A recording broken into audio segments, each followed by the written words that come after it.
Hi, Lou. Hey Alex, how's it going? Going pretty well. I'm Alex Cuadrado. This is Lou Moffa, my colleague. We're both PhD students at Columbia University in the Italian department.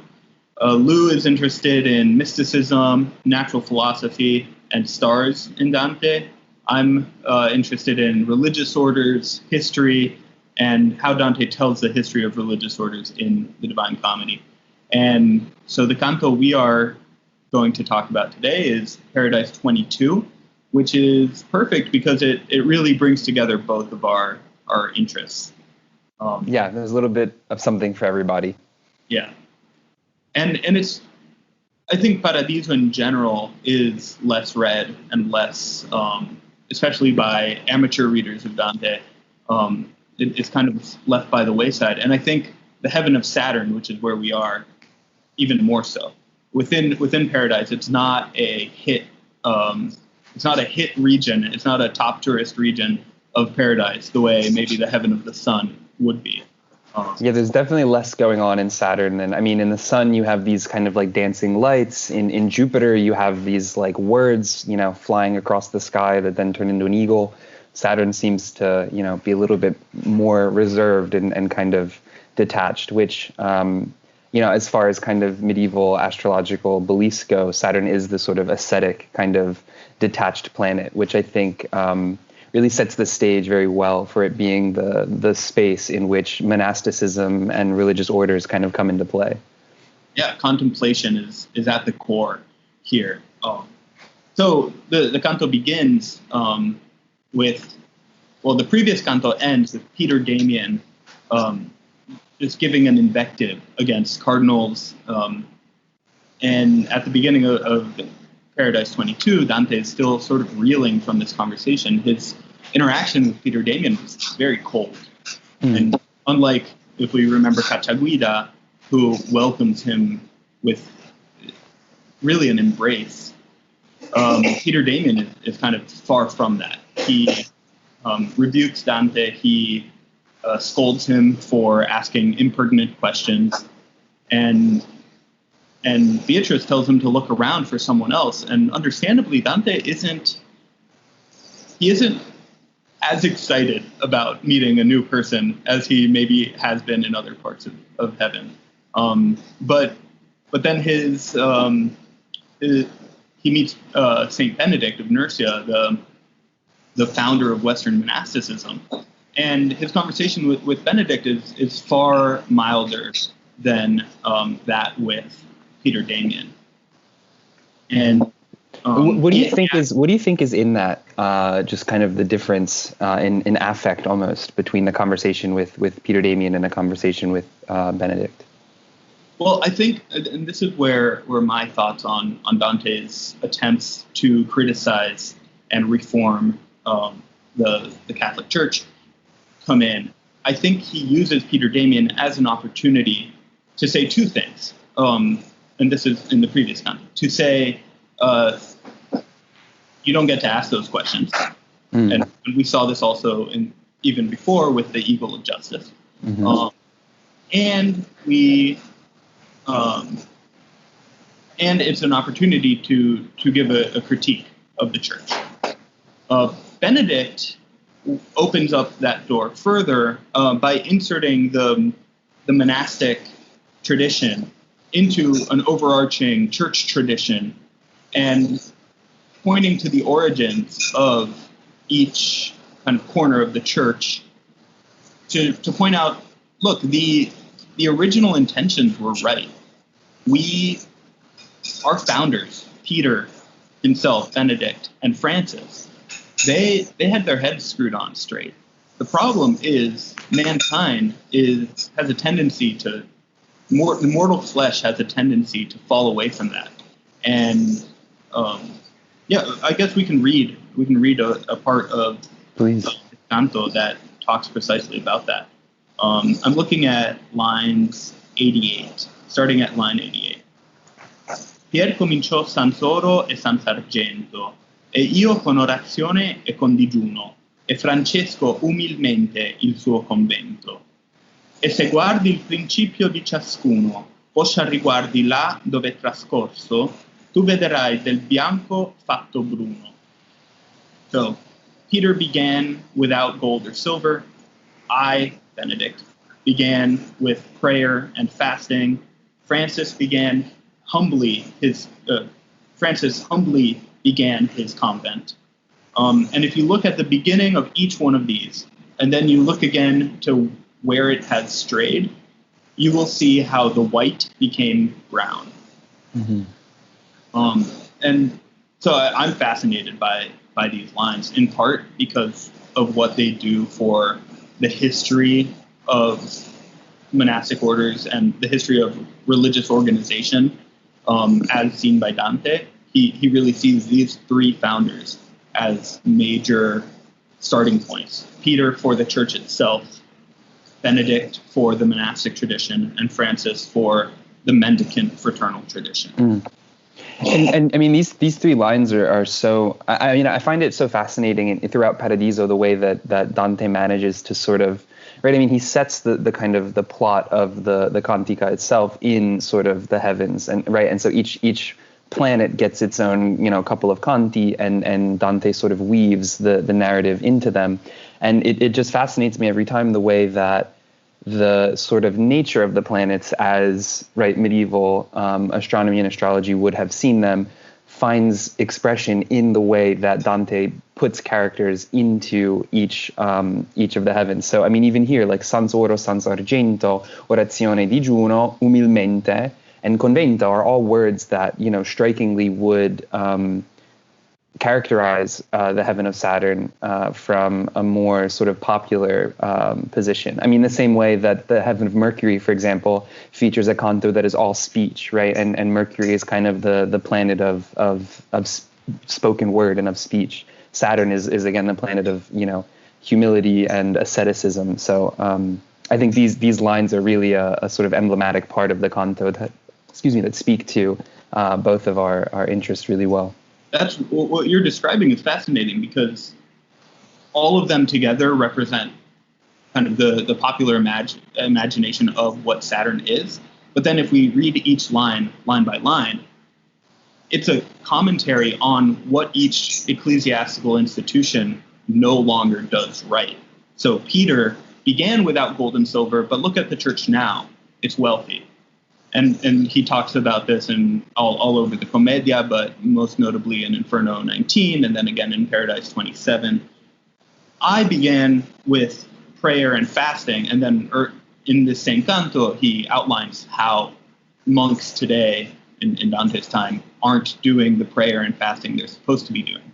And then Francis began humbly. And if we look at the heaven of the sun, we hear friars, both Franciscan and Dominican, talking about how their orders no longer espouse those humble ideals.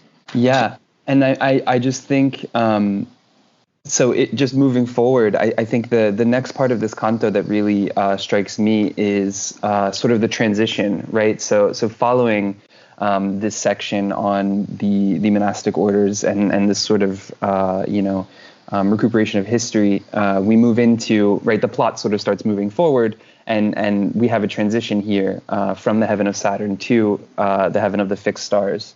And it's such a fascinating moment. I mean, every time I come to it, it strikes me as so, in some ways, unexpected, the way that Dante marks this transition into the heaven of the fixed stars. I'm thinking back to Paradise 4, in which there's the whole discussion of the Timaeus with Beatrice and mention of, whether or not, right, the human souls, come from the stars and inhabit, earthly bodies. And Beatrice basically says, like, no, that's not the case. Don't believe that. And then we get to this point here where Dante returns to the heaven of the fixed stars, and we have this, it's both an address to the reader and also almost a prayer to his natal star of Gemini. And I think it's fascinating that, from these verses, we know that Dante was a Gemini, and that clearly he holds, a lot of pride in that position. And I mean, the verses themselves are so striking. Se io torni mai, lettore, a quel divoto trionfo per lo quale io piango spesso le mie peccate e il petto mi percuoto.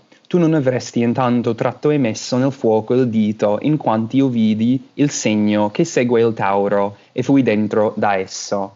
He's almost being like vacuumed up into the heaven of the fixed stars, and says, I entered into the sign that follows Taurus, which is Gemini. And then the following verse again is a sort of an apostrophe to Gemini. O gloriose stelle, o lume pregno di gran virtù, tal quale io riconosco tutto, qual che sia il mio ingegno. Con voi nasceva e s'ascondeva vosco, quelli che padre d'ogni mortal vita, quand'io sentì di prima l'aere tosco.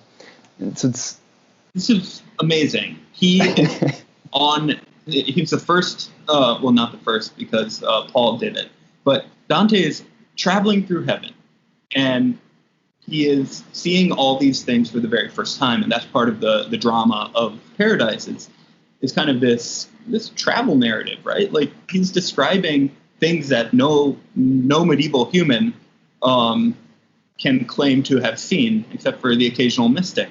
Right. And yet he does it with nostalgia. He enters the heaven of the fixed stars with this sense of nostalgia that ties him back to the aire tosco, his Tuscan air that he breathed when he first lived. And I think it speaks so well to Dante's ability to sort of take something that isn't personal and like make it personal. I mean, we were just speaking about, some 20 verses prior where he's talking about time, right? And the way that time changes the nature of things. So you have these monastic orders that are founded without gold, without silver, with humility, with, prayer and fasting, that have all sort of degenerated over the course of time, right? And time is literally, as far as, Dante sees it, I think, sort of the distillation of this kind of planetary movement, right? Like the sun moves across its path, and that changes the seasons, and it moves from solstice to equinox to solstice to equinox, and that is sort of the movement of time. And so as he's in this journey, right, getting farther and farther from the earth, he's also approaching the point at which he will then step out of time and out of space itself and into the Empyrean. And so it seems like, as the journey keeps progressing, he's actually kind of condensing and warping in some ways time itself on both this kind of, sort of major sort of historical level, not very personal, but then also on this incredibly personal, incredibly affective level as well. I think the nostalgia is the perfect word for it. I mean, just hearkening back to l'aere tosco, that I first breathed, upon the earth, and even just sort of associating, his ingegno with this particular star. I mean, I feel like the affect he has for his natal sign really just shines through, and kind of its intention with, some of the things that Beatrice has said before. And so it seems it's also, teetering on the brinks of heterodoxy. I mean, it must be, a sort of moment of anxiety in some ways for the poet to sort of put this into the text. I think it's incredible. And then it sort of marks the transition into the heaven of the fixed stars, which it ends with this looking back, right? Now that Dante has entered into the heaven of the fixed stars, he then turns and looks back at all of the planets, all of the heavens that he's just passed through at the journey, and he sees everywhere that he's been. Quite literally, from here he can see the entire earth, and so he sees actually everywhere that he's been all in one moment. And I think this scene, in some ways it's a nod to Orpheus, right? Sort of the idea of looking back and taking that backward glance at the end of a journey. But at the same time, I really think in this moment you're starting to get a sense of that out of worldness that is just so, purely Dantean. That moment of you really get a sense here that you're about to step out of space and you're about to step out of time, because what else is left at this point? You're at the reaches of the universe. There's not much further space to go into if not out of space and out of time. I think my favorite line out of that moment you just described is so col viso ritornai per tutte quante le sette sfere e vidi questo globo tal ch'io sorrisi del suo vil sembiante. So I looked back at the seven spheres and this earth, and he's writing this back on Earth, right? Such that I smiled at its vil sembiante. It's not a beautiful heaven. It's messed up. Earth is not perfect. And that's what he describes in great detail with whenever he talks about history. He talks about how even despite our best intentions, we decay, mankind strays from its path. And that creates a world that has a lot of problems. It's verse 151. I was just about to mention that. Thinking about the vil sembiante, I was just going to say, I mean, and then there's this beautiful juxtaposition, right, with l'aiuola che ci fa tanto feroci, and then immediately afterward, he reminds us that, he's not there. He's volgendo mio con gli eterni gemelli, right? So everything we were just saying about decay and sort of the nature of the world is then juxtaposed with the eternal Gemini, right? That's just always, kind of rotating and floating through the sky. I think it's such a, it's hard to talk about, it's just such a beautiful, zooming out from, the nature of sort of the day to day and the sort of l'aiuola che ci fa tanto feroci. It's kind of like, in this moment, Dante's almost, it's almost like a mocking tone, right? Like there's just so much more than these sort of, quotidian things that seem to make us all so upset and so angry. And yet it's our aiuola, it's our threshing floor. So there's still that tug.